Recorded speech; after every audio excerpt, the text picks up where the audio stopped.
but when I've seen the film, you can hear audible gasps sort of as that scene continues to develop. So maybe you guys could tell us a little bit more about what it was like to rehearse that scene and figure out the rhythms that you were going for. Talia, you want to start us off? No. I'm sure the table read was a little different. Table read? Rehearsal? The rhythms? I don't know.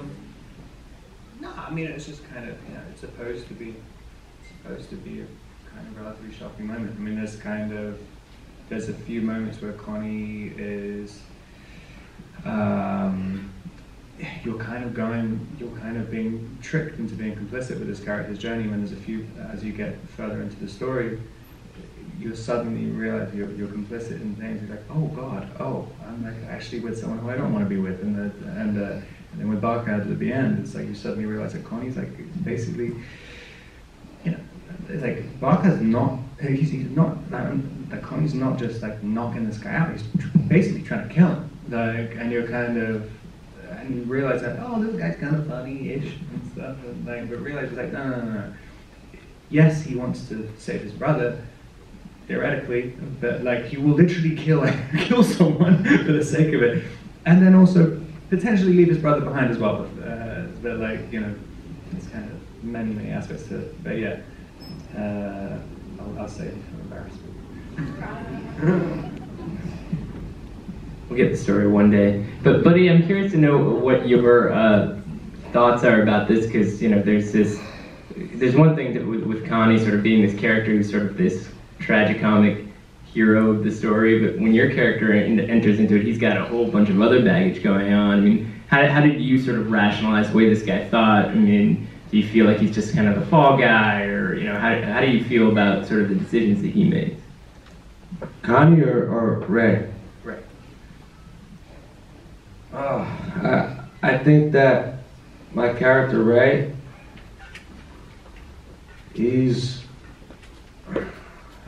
I guess he's like a really selfish kind of guy, and he just got out of jail. He's just trying to party and live it up, enjoy his freedom, and then he's just tossed into this situation, you know? Like, who knows what would have happened if he just would have got arrested for not paying the fare for a cab. Maybe he only would have spent the night in jail, but now he's just tossed into this situation where Connie frees him from police custody while he's unconscious. So, I mean, he's not gonna turn himself back in. He definitely doesn't want to go back to jail. You know, he's gonna take that freedom and run with it. And, I mean, I guess my character just lives for the moment. You know, like, he's not really thinking 10 steps ahead. He's just thinking in the moment. Like, I don't know, it's weird because I could kind of relate with that. I mean, when I shot Heaven Knows What, I was actually on the run. So it's like, you know, I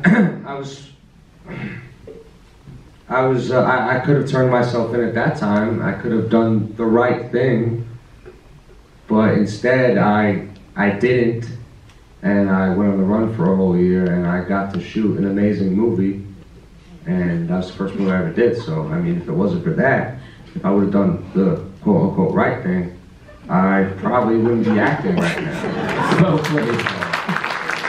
Well, speaking of being on the run, I think we're out of time. But thanks for sticking around, everybody, and have a good weekend.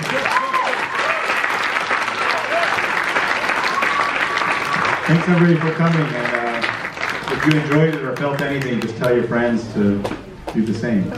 Appreciate it. Well, yeah.